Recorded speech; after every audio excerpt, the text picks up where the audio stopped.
ಕಡಂಗ 11ನೇ ವರ್ಷದ ಕೆಪಿಎಲ್ ಕ್ರೀಡಾಕೂಟವು ಸ್ಥಳೀಯ ಸರ್ಕಾರಿ ಹಿರಿಯ ಪ್ರಾಥಮಿಕ ಶಾಲಾ ಮೈದಾನದಲ್ಲಿ 4 ದಿನಗಳ ಕಾಲ ನಡೆಯಿತು.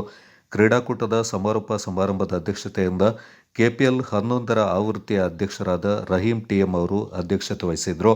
ಕಾರ್ಯಕ್ರಮದಲ್ಲಿ ಮುಖ್ಯ ಅತಿಥಿಗಳಾಗಿ ಆಗಮಿಸಿದ ಗ್ರಾಮ ಪಂಚಾಯತ್ನ ಮಾಜಿ ಸದಸ್ಯ ಸುಬೀರ್ ಮಾತನಾಡಿ, ಕ್ರೀಡಾಕೂಟ ಯಶಸ್ಸಿಗೆ ನಡೆಸ್ತಾ ಇರುವ ಆಯೋಜಕರ ಶ್ರಮಕ್ಕೆ ನಿಜವಾಗಿಯೂ ಪ್ರೋತ್ಸಾಹಿಸಬೇಕಿದೆ ಮತ್ತು ಸೋಲು ಹಾಗೂ ಗೆಲುವು ಕ್ರೀಡೆಯ ಭಾಗ. ಎಲ್ಲ ಯುವಕರು ಕ್ರೀಡೆಯಲ್ಲಿ ಪಾಲ್ಗೊಳ್ಳಬೇಕೆಂದರು.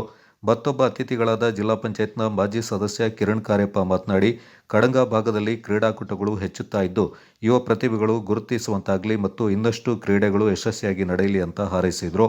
ಫೈನಲ್ ಪಂದ್ಯಾವಳಿಯಲ್ಲಿ ವೆಸ್ಟರ್ನ್ ಕಾಫಿ ತಂಡವು ಬಲಿಷ್ಠ ಬಿವೈಸಿಸಿ ತಂಡವನ್ನು ಮಣಿಸಿ ಕೆಪಿಎಲ್ ಚಾಂಪಿಯನ್ ಪಟ್ಟವನ್ನು ಅಲಂಕರಿಸಿತು. ಪಂದ್ಯಶ್ರೇಷ್ಠ ಪ್ರಶಸ್ತಿಯಿಂದ ಹರ್ಷಿತ್ ಪಡ್ಕೊಂಡ್ರು. ಸರಣಿ ಶ್ರೇಷ್ಠ ಪ್ರಶಸ್ತಿಯಿಂದ ಆರ್ಸಿಬಿ ತಂಡದ ನೌಶಾದ್ ಪಡ್ಕೊಂಡ್ರು.